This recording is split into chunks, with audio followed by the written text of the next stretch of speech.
Hello everyone, welcome back. Thank you so much for stopping by. So you guys know the breaking news that we had yesterday where Daniel BWALA visited Tinubu. We are not against him visiting Tinubu, but what he said thereafter is what matters. He said that if supporting Tinubu will bring him back to APC, then so be it. Like, it has shown that the man is so shameless. And I was so worried as well because I thought of Kenneth Okonkwo. I said, what if the same thing happened? Then what's gonna be the fate of Nigerians, honestly? On internet yesterday night, everyone, we are kind of begging Kenneth Okonkwo not to disappoint them. Oh my God. I was so happy that Kenneth Okonkwo granted interview today and like he voiced it out, he said it all, which I would love you guys to listen to this particular interview. Like, you will not regret it, my people. According to him, he said that only thing APC and Tinubu have achieved since Tinubu entered into office as a president of Nigeria is consumption and corruption, and that is just the truth. My people, let me not talk too much because this video is a little bit long so that you guys can watch it and get the whole gist. Yes, let's watch it together and I will be right back. Now, another lawyer was in the villa yesterday. I'm sure you must have seen that picture as well. Because he was there, and of course, you know, but wait a minute. If the president calls you, Mr. Okonkwo, won't you go? You know, in Nigeria, after seeing that picture, I think everybody is a suspect, including me. Oh, dear. It's just that I've not had enough evidence to convict myself. You know, there's nothing wrong in seeing the president. You don't say no to a president. But there's something wrong when you psychophantically make a 360 degree to all the principles you say you hold dear. What have changed? Now, the president is the commander-in-chief of the armed forces. He has the right to command me to come and see him.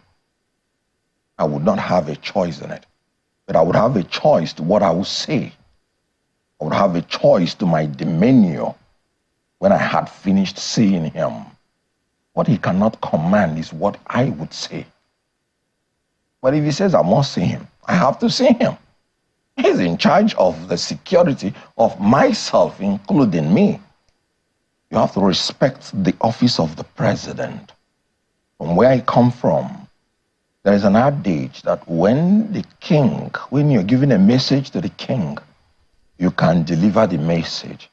But when you're told to go and carry the king, you cannot go to carry the king.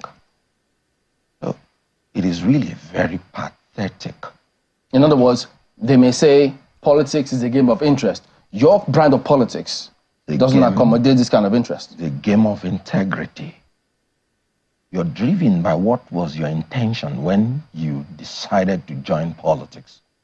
I couldn't have left my comfort zone as a movie actor, a pioneer one for that matter, to come into politics and begin to be psychophantic. What else do you want to give me?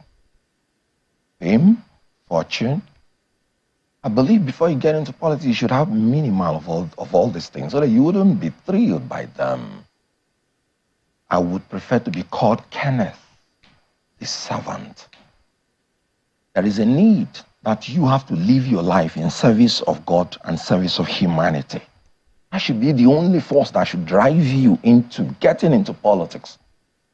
You said you didn't like Muslim ticket. You left on your own volition. Has the Muslim ticket been solved?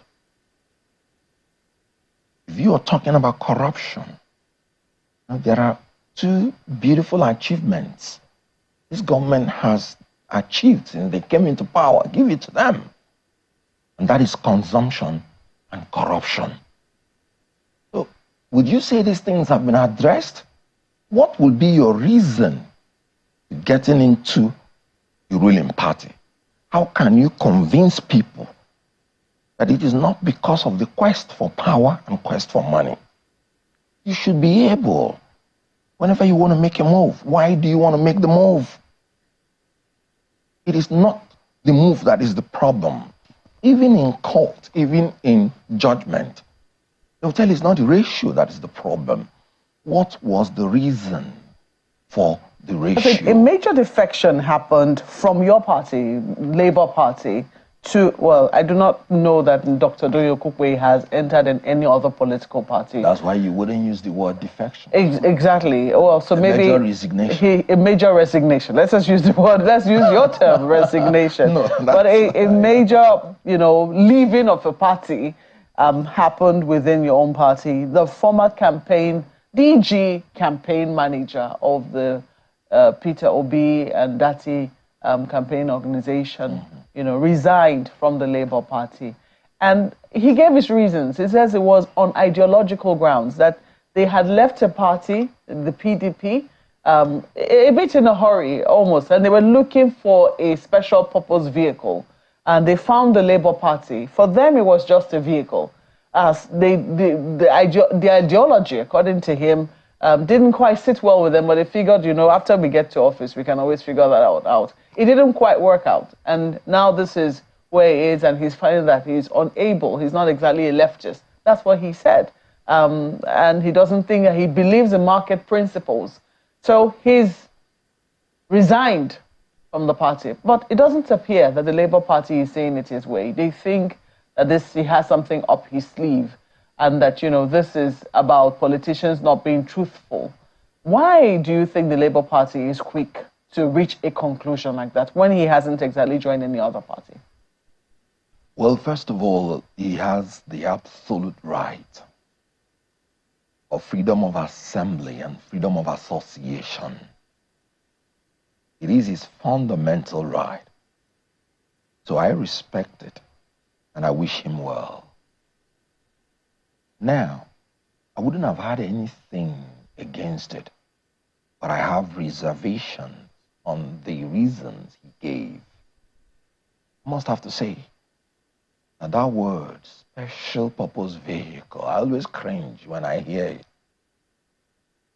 Because when we were in the process of campaign, I remembered one tape that was exposed by one Michael. And he said special purpose vehicle is the vehicle that politicians use to siphon money in the name of consultancy contract award. So I am uncomfortable with his choice of words. If you wanna ask me, I'll say it's ill-advised. Because when you say ideological differences, it was existing before you entered the party. Could it then be that you are an opportunist? Because you said, and I'm talking about what he said, the only reason you entered was to go and contest the election. And the question is this: if he had gone into the election and won, would he have remembered ideological differences? That is why you are an opportunist. That is why you have portrayed yourself as an opportunist. So your whole idea is to go in and win election, not ideology. Was there any consultation within the party? Were you aware of any before he made that decision? Well, I know, saying what I know, that immediately he stepped down from the DG. I can say it with every degree of responsibility that he constructively had left the party, because I wasn't aware of any other interaction he had with the party. I wasn't aware. So I think he just verbalized it. So that's all I can say about it. But why do you think he left, though? Well, you wouldn't have been asking me when he wrote it down in his own resignation letter. You didn't quite agree with the wordings of his letter. Yeah, so I'm asking, what do you then think is the reason why he left? No, I am saying I differ with his choice of words. I'm not saying good. He said it's his reasons. And I'm saying I differ with it. There was nothing about him when we were campaigning that showed me that he entered into this just to win or lose election. Okay, so if you were in that was not my opinion. If you were in his shoes, what would you have done? what would I have done? Yeah. My goodness. What would I have done if I wanted to resign? If I was in his shoes, at his age, I would be thinking about how to go and stay with my grandchildren. Maybe. If I believe, because he has sampled all the parties, and he said he's a rightist. I wonder which party in Nigeria now has a clear ideology of right or left.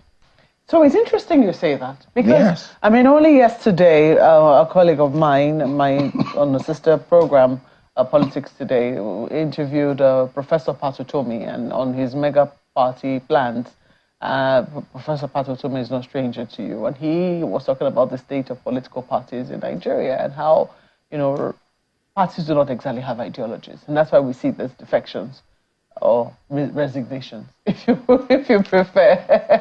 Resignations. That's why I'm surprised. And he was talking about how in South Africa, the ANC, how party policies, government policies are discussed even at the ward levels.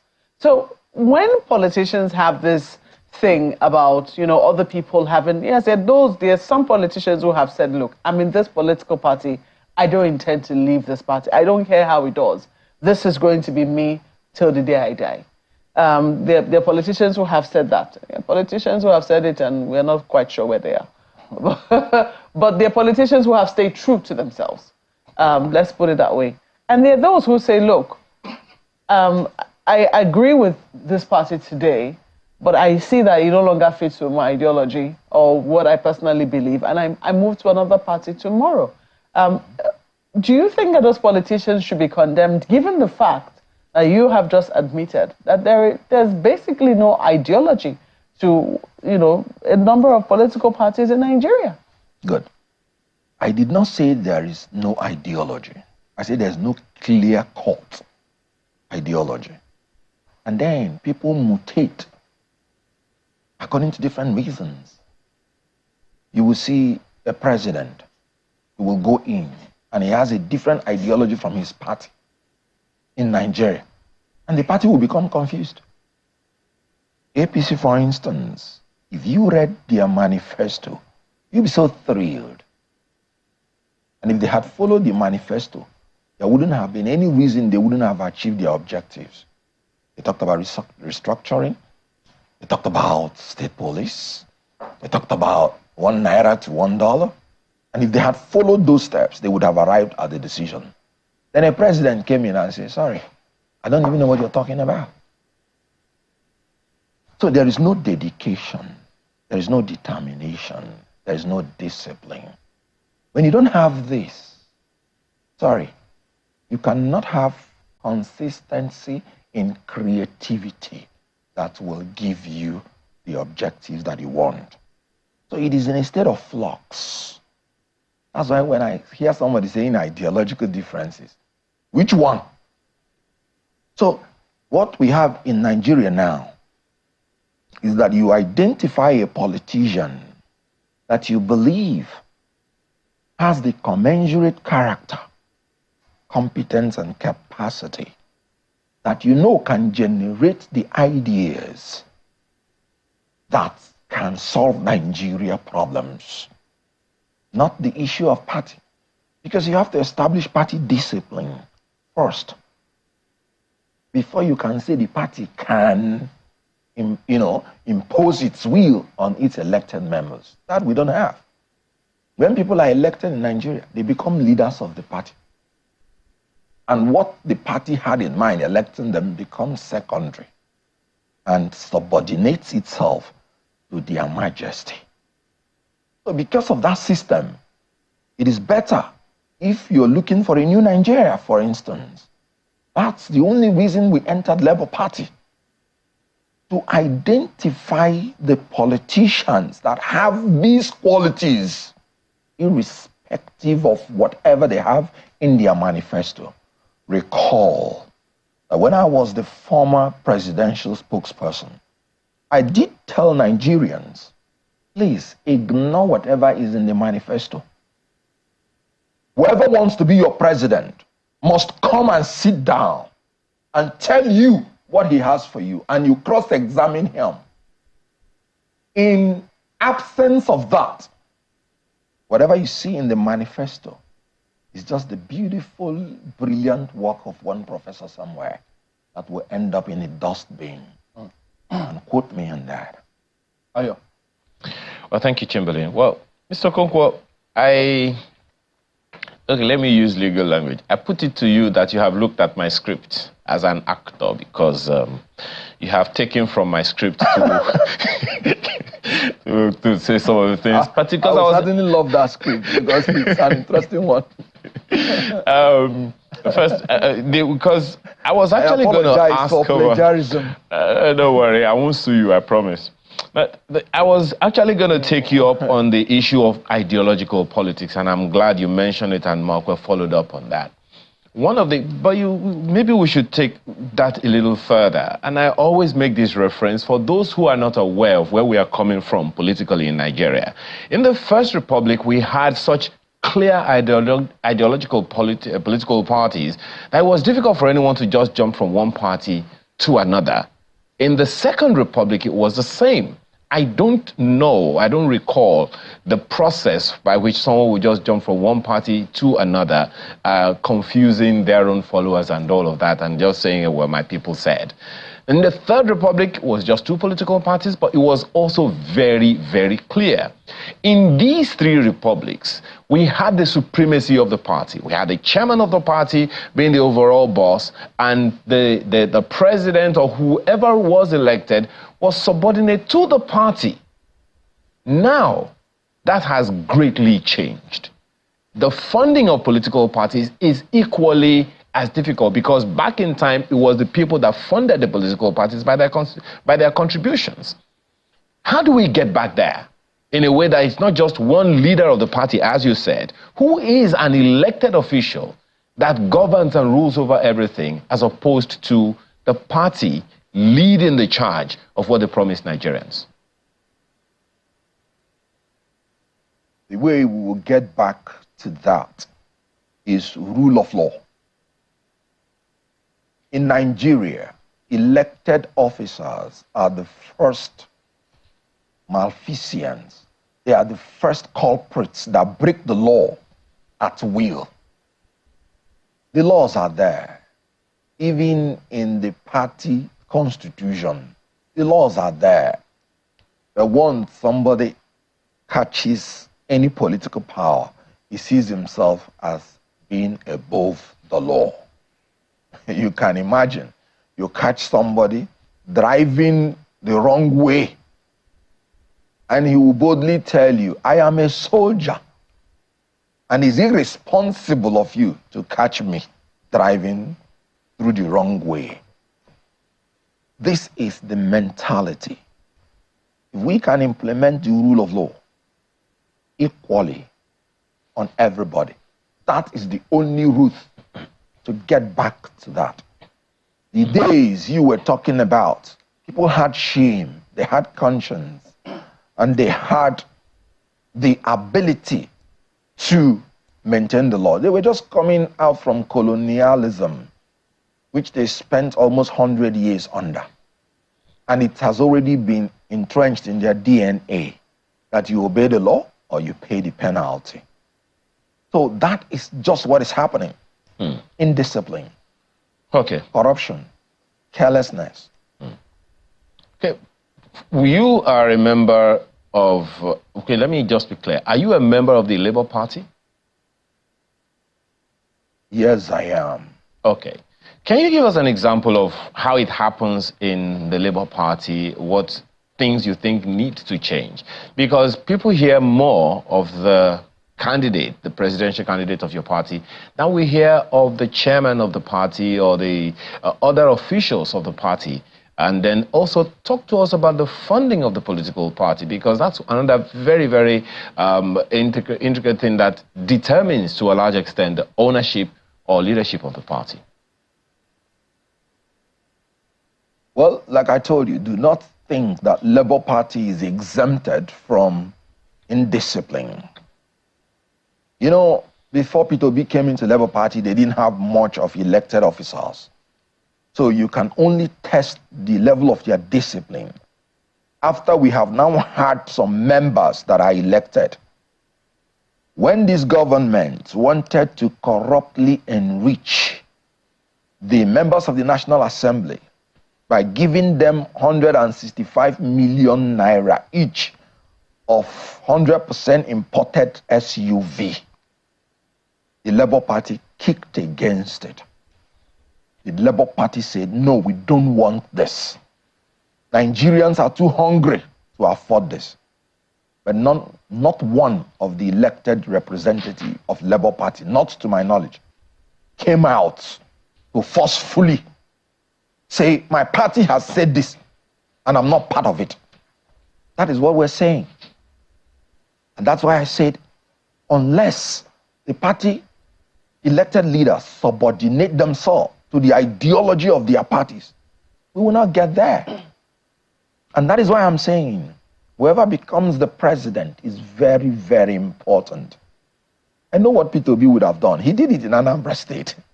He was going with only 2 or 3 vehicles.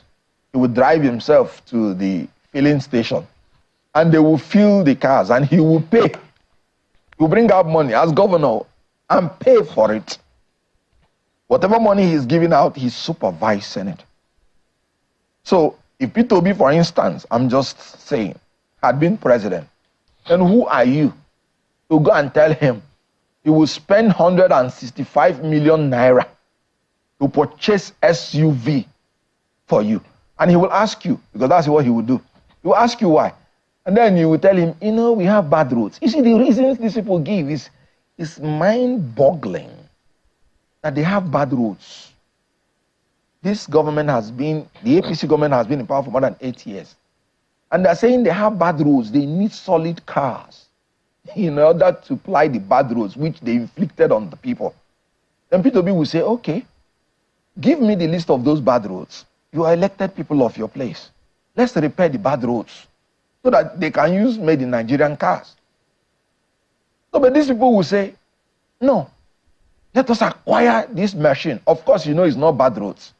They just want to show off so that more of their picadillos can get attracted to them, so that they will continue their Mr. Okonkwo, while a number of people might speak to the probity of what you are saying, there are those who would also see that as erroneous in a democracy, because the independence of the legislature is very, very clear, particularly at the federal level. So I don't know, do you think the president would have had a say or would have been able to say no to the legislature doing whatever they wanted, as opposed to the people taking them on by themselves?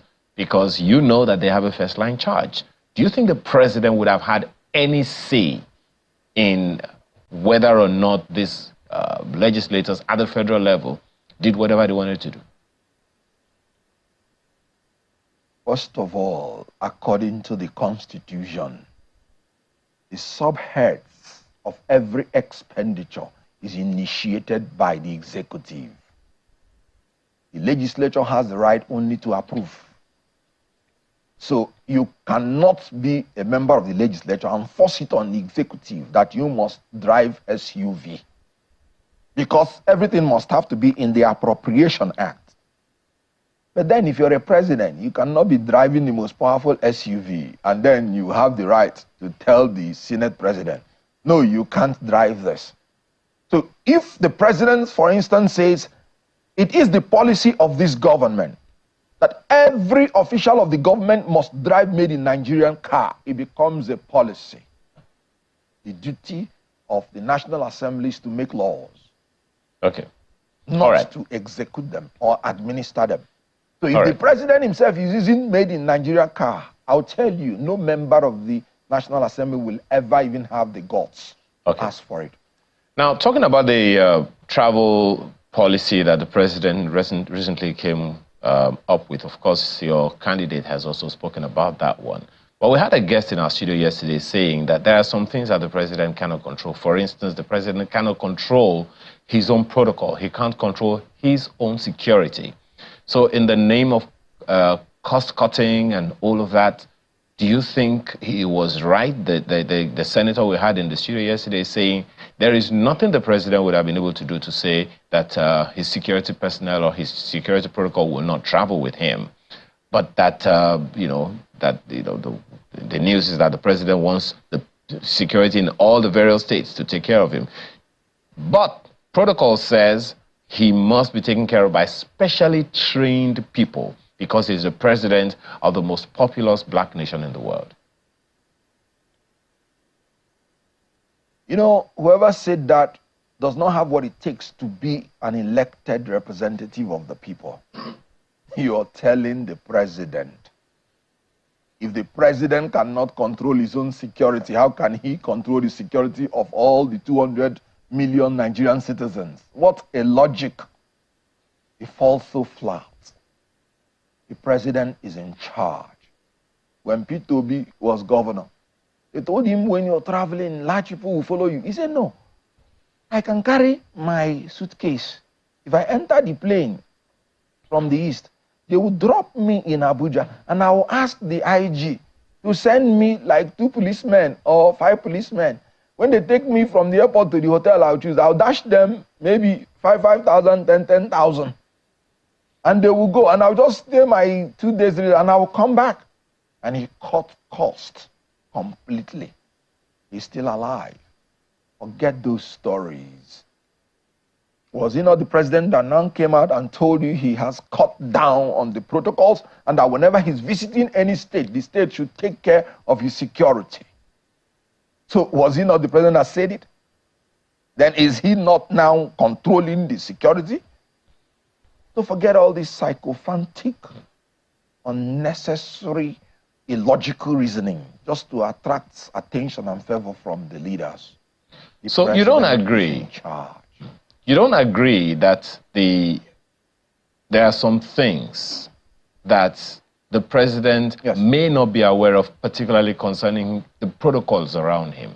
Because there are those who say that there are specialties around such, that protect, VIP protection they call it. That there's a special training for such persons, particularly that of the President of the Federal Republic of Nigeria. You don't agree that it is that special? The guiding of the president is one of the topmost security issues in the world. Because harming a president has a lot of ramifications, including the destruction of a country. So there is a need for very, very special people to guard the president. There's no anybody that tells you it's not important, does not know anything about administration. It is very important, and I want the best hands to guard the president. That's not what I'm saying. That does not make you corrupt. You know, forget all these optics. I heard that the president came out and said he has reduced the numbers of people that follow him. These are optics. We're not talking about reducing the numbers. We're talking about reducing the cost. I will tell you the difference. If the president is serious that he has drawn down expenses in that field to the tune of 60%, let him immediately raise a supplementary budget so that 60% will go into savings transparently. When you say you have reduced the numbers, it doesn't mean that you have achieved anything. Why did I say so? The politicians will know how to dye the money because it is already appropriated for. If you say, I should take 5 persons to make trips, I'll say, okay, in order to dye the money, I'll just double the number of trips I'll make. And it will be the same cost. I can increase the feeding allowance, or what I will call in the local palace, chop money, that I'm giving them. Instead of giving them 10 naira, if I increase it to 20 naira, it will come to the same cost. Enough of these optics. Okay. When you want to reduce cost, you reduce it and put it in saving, and it will be there. Not saying you have reduced numbers. That will have nothing to do with the cost. Even though the reappropriate it. Even though the spokesperson to the president said that reducing the number directly or indirectly affects the costs as well, particularly for international trips. But you may respond to that one. But the question that I'd like to ask you next before I toss back to my colleagues, just 1 second. You can take the two together, but the question I'd like you to speak to Nigerians about now is the rhetorics that should be following some of the actions of the president. What would you be saying to young people right now? You also said something that there are some steps that the president has taken that are commendable and we should give it to him. But that's not the rhetoric that a good number of people hear. What should Nigerians be doing? Because at this moment, we have a president in office. At this moment, we have governors in office who, one way or the other, a number of people are saying they're not really cooperating with the federal government. How should that collaboration happen between federal and state governments, and what should Nigerians be looking out for to ensure whether or not those collaborations are working? Well, first of all, the word commendability is your word, not mine. I never said there are things that they have done that should be commended. I said there are two achievements that they have made, and that is consumption and corruption. If you would commend these things, I would not commend them. I would rather condemn them, because we are talking about shifting emphasis from consumption to production. And what they have been doing since they came in is consuming, not producing. And of course, in a corrupt manner. Corruption is the abuse of public power for private gain. The dictionary will tell you that corruption means the fraudulent and dishonest conduct of people in power, specifically involving bribery, typically involving bribery. I don't need to tell you, that is what has just been going on. You can imagine a ministry called Special Purpose Vehicle. I think that should be the best name for the social investment program or humanitarian ministry. Can you imagine this ministry that is devoted purportedly to help the poor and the vulnerable? Okay, let us even assume, without conceding, that 585 million is meant for vulnerable people. And then you're spending 3-point-something billion naira for consultancy service award. When you hear such name, like I told you, it is the name politicians use to divide money among themselves and siphon it for their use. That's all. What are you consulting? Now, you're spending 3-point-something billion consultancy fee. One minister got 428 million naira of that money, and you're giving 4 states 585 million. Akwa Ibom, Cross River, Lagos, Ogun. In Lagos State, people are falling off and falling into Atlantic Ocean from the 3rd mainland bridge, committing suicide because of economic hardship. More than 20 million persons. Yet, you're dashing politicians 3-point-something billion, and you're giving 4 states 585 million. Unfortunately, that 585 million wouldn't even have gotten to them.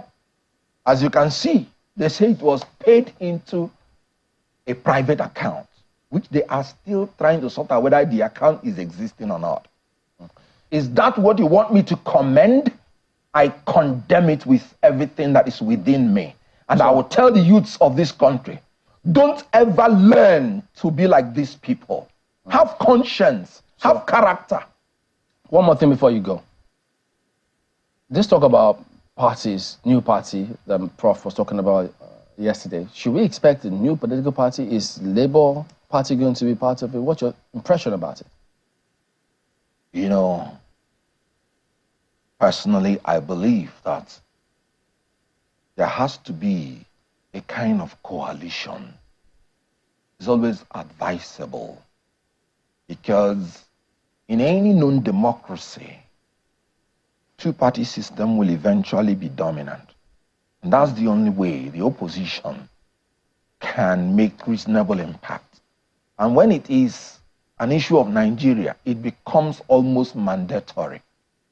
Where even if you win, you have to defend, unfortunately, your victory. So there is a necessity for that to happen. But you see, if they don't start early, grooming people who will take over the party to be people of ideology, people of character, the same virus.